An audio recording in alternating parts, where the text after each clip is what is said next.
नहीं, हार क्या मानना है। लगातार 15वां दिन चल रहा है हम लोग का। हड़बड़ में गड़बड़ी हो जाती है, धैर्य रखिए। नहीं, धैर्य रखे हुए इसलिए 70 दिन से लगातार यहाँ बने हुए हैं। 3 बार लाठी चार्ज भी, फिर भी धैर्य बना के रखे हुए हैं। 3000 से ज्यादा केसेस हैं। यहाँ पर क्या लिखा हुआ है कि 2 मार्च को पटना चलो, अब क्या करने जा रहे हैं? देखिए, हैं? ऐसा कागज नहीं है। री एग्जामिनेशन तो डेफिनेटली मिल जाएगा। सवाल यहाँ अटका हुआ है, क्या जांच मिलेगा? अच्छा। अब इसमें भरोसा करने का और न्याय देने का ये सारा का सारा संज्ञान कौन लेने वाली है? पटना हाई कोर्ट लेगी और न्याय तो मिलना तय है। और न्याय मिलना तय बीपीएससी री एग्जामिनेशन होने जा रहा है। हाँ। क्वेश्चन यहाँ पे ये है, सीबीआई का जांच मिलता है कि नहीं? नमस्कार, हमारा नाम है समरीन और आपने देखना शुरू कर दिया है लाइव सिटीज।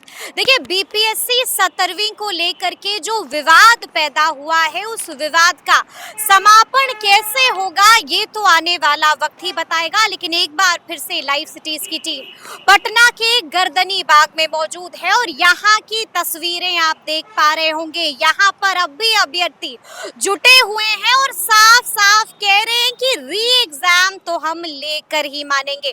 तो आइए फिर इन्हीं से सीधी बातचीत करते हैं। हार नहीं मानिएगा। नहीं, हार क्या मानना है। लगातार 15वां दिन चल रहा है हम लोग का और 69वें दिन के बावजूद भी हमारा जो उत्साह पराक्रम शौर्य वो कम नहीं पड़ रहा है। और 4 तारीख को जैसा कि ऑनरेबल जज ने बोला है कि फाइनल हियरिंग होनी है उस दिन, लेकिन अब ये सवाल हम लोग, ये थोड़ा सा मन में ये संशय भी आ रहा है, कहीं वो पूर्णेंदु सिंह वाला वो मामला तो निकल के नहीं चला आएगा। उस समय केस रिजर्व होता था, फिर रिजेक्ट हो जाता था। हम लोग वो आशा नहीं रख रहे। हम लोग चाह रहे हैं कि समुचित न्याय मिले, त्वरित न्याय मिले, क्योंकि बोला भी गया है। यानी कि अंदर में डर लग रहा है।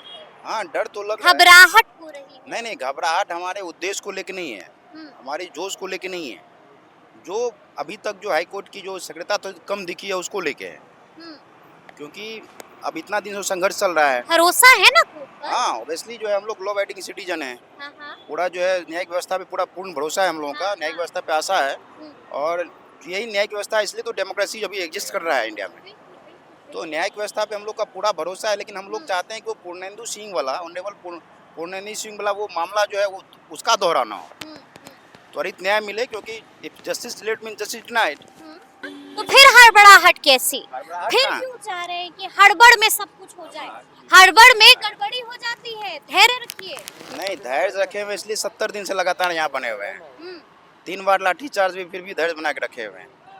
3000 से ज्यादा केसेस हैं, फिर भी धैर्य बना के रखे हुए हैं। तो ऐसा नहीं, हड़बड़ाहट नहीं है, न्याय में आस्था है हम लोगों का। लेकिन हम लोग चाह रहे हैं कि अब त्वरित न्याय मिले, जो भी मिले उसी दिन मिले। ऐसा ना हो कि फिर से फॉरवर्डिंग हो जाए केस, या फिर अगला कोई डेट मिल जाए, ऐसा भी नहीं होना चाहिए। हम लोग हाईकोर्ट की आस्था पे सवाल नहीं उठा रहे हैं। हम लोग को न्याय मिलना चाहिए, ये बहुत ज़्यादा जरूरी है, हो जाता है अब। न्याय मिलना चाहिए, ये जरूरी हो जाता है। हम आपसे भी जानना चाहेंगे कि यहाँ पर क्या लिखा हुआ है कि 2 मार्च को पटना चलो, अब क्या करने जा रहे हैं?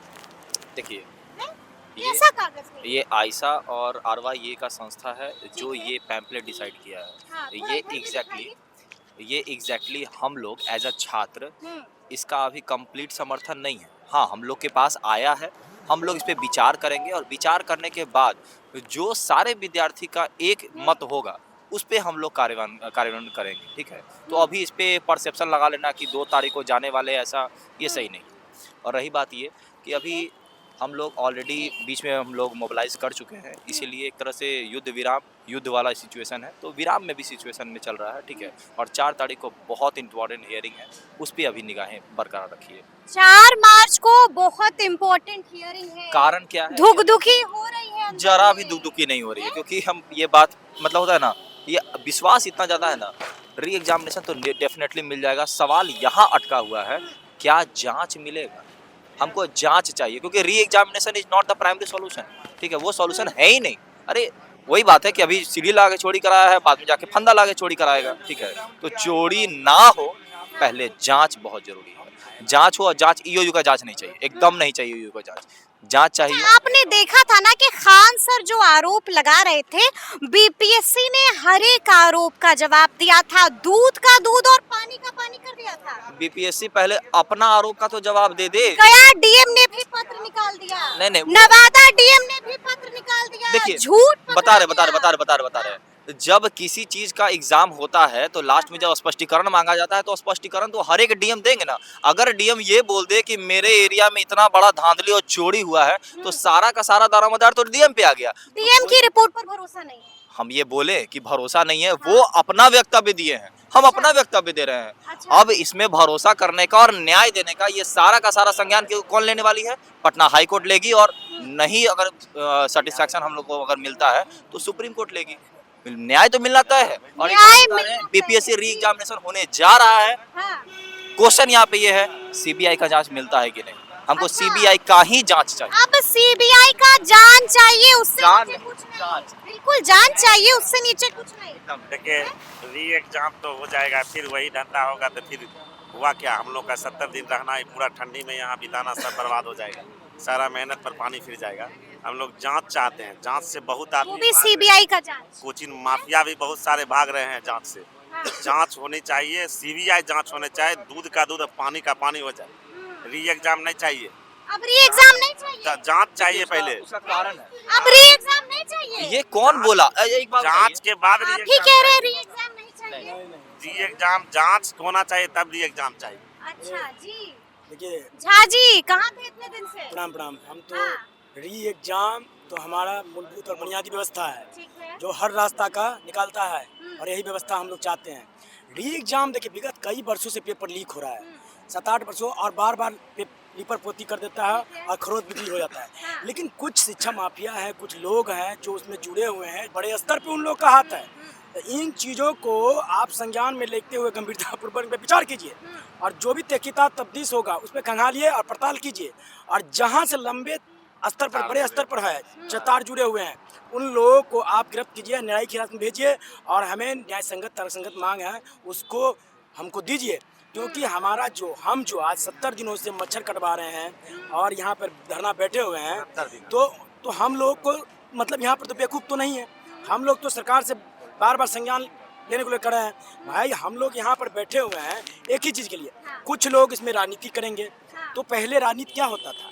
पहले राजनीति का उद्देश्य था क्या? जनसेवा। देखिए, जब मामला कोर्ट में चल रहा है तो आप लोग भी जिद पर अड़े हुए हैं। घर जाइए, आराम कीजिए, कोर्ट पर भरोसा रखिए। देखिए, मैं न्यायालय को सम्मान करता हूँ, मैं प्रणाम करता हूँ, तहे दिल से आभार प्रकट करता हूँ। न्यायालय हमारे लेकिन घर नहीं जाइए। देखिए, लोकतंत्र की मंदिर है, लोकतंत्र की आस्था की मंदिर है। प्रणाम करता हूँ, सम्मान करता हूँ, आदर करता हूँ, लेकिन घर नहीं जाएंगे। मेरे लोकतंत्र मंदिर है ना, तो हम उनके भक्त हैं, भक्त यहाँ पर आराधना करेंगे, अच्छा, भक्त यहाँ पर आराधना आराधना करेंगे, पूजा निष्ठा ये करेंगे। यहीं देखिए, से अभी भी हम नीतीश कुमार जी से, माननीय मुखिया जी से, अभी भी हम उनके प्रति आदर भाव है। अभी भी वो आके कह देते हम लोग यहाँ से उठ के चले जाएंगे। अच्छा, केस भी वापस अभी ले। भी मुख्यमंत्री नीतीश कुमार के बुलावे का हाँ, अभी भी यहाँ बस इतना कह दे कि शिक्षा व्यवस्था जैसे है, जैसा है वैसा ही रहेगा, इसमें कोई भी अनियमितता नहीं हुआ है। आप लोग झूठे हैं जो यहाँ बैठे हुए हैं, इतना स्टेटमेंट बस सामने आकर के बोल दे, हम लोग चले जाएंगे। हम लोग देखिए, चले जाएंगे। हाँ, इसी कारण आप बोलते हैं ना, कोर्ट में मामला है, फिर भी आप लोग यहाँ क्यों डटे हैं? बस इसी कारण डटे हुए हैं। तो मुख्यमंत्री जी से अभी भी हमारी आशा है। चलिए ठीक है, लेकिन हम आपसे ये भी जानना चाहेंगे कि 2 मार्च को पटना चलो गांधी मैदान में एक बार फिर से मार्च उठाना होगा। देखिए, आपको पता है कि जितने भी छात्र संगठन हैं, हाँ। उन्होंने हमारा साथ जो है मजबूती से दिया है। 3 बड़ा प्रोटेस्ट जो है, जो एक कलेक्टिव जो स्टूडेंट फ्रंट है उन्होंने किया है, जिसमें RIY, आयशा और शायद NSCI भी थी उसमें। तो इन्होंने 3 बार बहुत मजबूती से लड़ाई लड़ी हम लोगों के लिए, और हम लोग को एक वैचारिक जो है कैसे आंदोलन को आगे बढ़ाना चाहिए, आंदोलन की रणनीति क्या होना चाहिए, इस पे भी हम लोग लगातार इनसे संपर्क करते रहे, मिलते जुलते रहे, क्योंकि इनका एक लंबा अनुभव है, खास करके ऐसा। तो अब 2 मार्च को क्या? 2 मार्च को हम लोग को इनविटेशन है, हम लोग जो जाएंगे और वहाँ अपनी बातों को रखेंगे, क्योंकि हमारा जो मुद्दा है, हमारे मुद्दों को इतना बड़ा सम्मान दिया कि पहला पॉइंट है हमारा मुद्दा। पहला पॉइंट आप ही का मुद्दा है, क्या लिखा हुआ है पहले तो पॉइंट? इसमें पहला पॉइंट में ये लिखा गया, BPSC PT रद्द कर पुनर्परीक्षा घोषित हो। अच्छा, यानी कि री एग्जाम की बात है। हाँ, री एग्जाम की बात शुरू से ही ये लोग लगातार कर ही रहे हैं। हाँ। आपने देखा आरा में क्या हुआ, हम्म, आपने देखा समस्तीपुर में किस तरह से छात्र संगठन ने जो है मुख्यमंत्री जो है घेराव किया, बहुत भारी संख्या में डिटेंशन हुआ, मारपीट हुई छात्रों के साथ। काला झंडा भी दिखाया हाँ, गया। काला झंडा तो एक पीसफुल प्रोटेस्ट का हिस्सा होता है वो। हाँ, हाँ, डेमोक्रेसी में पिछली बहुत पहले की बात है, पीएम थे उस समय अटल बिहारी वाजपेयी जी, उनको भी काला झंडा दिखाया था लोगों ने। तो ये तो एक पीसफुल प्रोटेस्ट का एक हिस्सा होता बीपीएससी एक्टिव हो गया है, पत्र तो देखा ही होगा, है। नहीं देखिए, पीएम का जवाब आ गया था। अच्छा एक बात बताइए, कोई भी डीएम जो वही रिस्पॉन्सिबल होते हैं, डीएम मतलब क्या, जो सुप्रीम कोर्ट है, हम्म, मतलब क्या है कि अपने खिलाफ जो आप आरोप हैं आप पे लगे, उसका जांच खुद नहीं कर सकते हैं आप। हम्म, आप एक इंटरनल इंक्वायरी कमेटी बना दीजिए, जी। इंटरनल इंक्वायरी करवा दीजिए, फिर रिपोर्ट दीजिए। यहाँ पर तो सीबीआई जांच की भी मांग हो रही है। हाँ, आईए का जो है, आईए में तो सीबीआई जांच इंक्वायरी का तो हुआ ही है। हाँ, आईए में जो है एक सप्लीमेंट्री फाइल किया गया है, ठीक है। और आने वाले दिन में जो एक बड़ा पीआईएल जब बनेगा, जो आर्टिकल 32 के साथ सीधे जाएगा सुप्रीम कोर्ट में, उसमें कंप्लीट बीपीएससी के स्ट्रक्चर फेल्योर का ही ड्राफ्ट होगा, उसमें वही ग्राउंड होगा। एक और पीआईएल जाएगा सुप्रीम कोर्ट। हाँ, क्यों नहीं जाएगा? 2 महीनों से लगातार हमारे हियरिंग को जो है टाला जा रहा है यहाँ पे, कारण जो भी रहा हो, मैं नहीं जानता क्या कारण रहा है यहाँ पे। लेकिन अब एक बताइए एक बात बताइए, जब इसके नियुक्ति पे ही नोटिस है, अभी तक रिप्लाई फाइल नहीं हुआ, आप बढ़िया ढंग से जान रहे हैं इस बात को, और अभी तक सरकार सक्षम भी नहीं है रिप्लाई फाइल करने के लिए। और एक बात बताइए, मामला बीपीएससी का ही नहीं है, पीआरई का देखिए क्या हालत है, एई का क्या हालत है, जितने भी एग्जाम कंडक्ट करवा रही है बीपीएससी, लीकेज है, टेम्परिंग है, भ्रष्टाचार है, बहुत सारा इशू है। और बीपीएससी में एक बात मैं बता दूं, कल भी मैं बात को जोड़ा था कि 48वीं से 52वीं में सुप्रीम कोर्ट का गाइडलाइन आया था मॉडल आंसर को लेकर, मेरे पास है वो मॉडल आंसर, मैं दिखाऊंगा कभी। वो गाइडलाइन को फॉलो ही नहीं किया गया कभी। गाइडलाइन को फॉलो नहीं किया जा रहा है। अंतिम सवाल हम आपसे ही जानेंगे, क्या लगता है अब भी आशा है री एग्जाम की? आशा वाली बात नहीं है। बात यहाँ पर है कि हमारी जो आंदोलन है वो जायज़ है, जायज़ मांग के लिए हम लोग बैठे हुए 68 दिन 69 दिन हो चुके हैं। उसके बाद भी सरकार जिस तरीके से चुप्पी साधी बनी है, ऐसे साफ साफ दिख रहा है कि आप इस तरीके का विकास लाना चाहते हैं बिहार में, और विकास की परिभाषा आप बदलना चाह रहे हैं पूरे तरीके से, जो दिख रहा है। क्योंकि छात्र युवाओं का जो भविष्य है वो शिक्षा से जुड़ा हुआ है, और शिक्षा से जब जुड़ा हुआ है तो शिक्षा में जो अनियमितता या फिर भ्रष्टाचार है तो उसको आपको पूरी तरीके से देखना चाहिए। जो भी इसमें लिप्त है एकदम से पूरी तरीके से, जैसे कि आप देख रहे हैं कि भ्रष्टाचार रवि मनु भाई अध्यक्ष में है, बीपीएससी अध्यक्ष बने हुए, उनके ऊपर काफी भ्रष्टाचार के आरोप है। री एग्जाम होगा नहीं होगा, क्या लग रहा है? आयशा छात्र संगठन से हम राज्य अध्यक्ष है प्रीति, हाँ। तो हम लोग का बिहार भर में हाँ। बीपीएससी को रद्द करने के अच्छा, लिए ये पूरा कागज एग्जाम यहाँ पर लेने आप के ही लिए- लेकर आई हैं। जी हाँ, हम सब आए हैं। 2 मार्च को पटना चलो। 2 मार्च क्या करिएगा 2 मार्च को? 2 मार्च को पटना चलो, ये जो आह्वान है ये तमाम जन संगठनों का है। विधानसभा भी जाइएगा? बिल्कुल विधानसभा को भी घेरने की विधान- तैयारी है क्या? आगे हमारी जो रणनीति है वो बिल्कुल देखेगी, लेकिन फिलहाल जो 2 मार्च को है महाजुटान जो होने जा रही है, ये महाजुटान छात्र युवाओं के सवालों को लेकर के। पुलिस भी तैयार रहती है। पुलिस तैयार जब इस तरह का महाजुटान होता है तो पुलिस भी लाठी और डंडा लेके तैयार रहती अभी नहीं आ सकती है पुलिस, अभी भी तो हम लोग सड़क पे बैठे हुए हैं। तो है। ये पुलिस तो गर्दनी बात है पुलिस ना, से यहाँ कहीं पर आप बैठ सकते हैं। क्या बात करते हैं, गर्दनी लेकिन बात में लगी प्रतिबंधित क्षेत्र में आपको जाने की कोई अनुमति नहीं। प्रतिबंधित क्षेत्र जो आप बता रहे हैं, हम लोग का वहाँ महाजुटान है, वहाँ पर अपनी मांगों को लेकर के लोकतांत्रिक प्रक्रिया के तहत जा रहे हैं हम, यानी क्योंकि कि वहाँ से सड़कों पर नहीं उतरिएगा, सड़कों पे नहीं, ये महाजुटान अंदर में ही मीटिंग ये हाँ ये महाजुटान है। इसमें छात्र युवाओं की तमाम जो सवाल है, महिलाओं के सवाल है, जो आप देख रहे हैं कि बीपीएससी अभ्यर्थी में जो छात्राएं थी उनके ऊपर भी लाठीचार्ज किया गया, उनके शरीर को चोट आए हैं। जब चोट आए तो ट्रीटमेंट जब करवाए हैं तो उनसे शपथ पत्र लिया जा रहा है कि आप आंदोलन में नहीं दिखेगा, प्रोटेस्ट में नहीं दिखेगा, तब आपका ट्रीटमेंट होगा। तो ये बहुत ही संगीन मैटर है कि आप सरकार चलिए तो अब देखना होगा कि आगे रिक्वेस्ट आगे करूंगा क्या होगा कि जी। जो ऑनरेबल डीएम है हाँ, चंद्रशेखर जी, हाँ, वो एक लिस्ट जारी कर दें, कहाँ कहाँ प्रतिबंधित क्षेत्र है, कहाँ नहीं है, हम्म। हम लोग उनका अनुपालन करेंगे। अच्छा, और हाँ, कहाँ करते हैं आप लोग पालन? मतलब देखिए, जो बीपीएससी प्रतिबंधित क्षेत्र है फिर भी वहाँ पर चले जाते देखिए हैं। आदरणीय रघुवंश साहब बोलते थे, गांधी मैदान से भी निकल जाते हैं बाहर। देखिए डेमोक्रेटिक पॉलिटिक्स में सुप्रीम जो है ना, यहाँ पे जनता है, जनता मालिक है यहाँ, हाँ। और जनता तय करती है कौन प्रतिबंधित क्षेत्र है, कौन प्रतिबंधित क्षेत्र। चलिए तो अब देखना होगा कि आगे आगे क्या कुछ होता है। तो फिर ये पूरी वीडियो आपको कैसी लगी है कमेंट करके हमें जरूर बताइएगा। तो ऐसे तमाम अपडेट्स के लिए बिल्कुल ऐसे ही हमारे साथ बने रहिएगा और देखते रहिएगा लाइव सिटीज। बहुत शुक्रिया।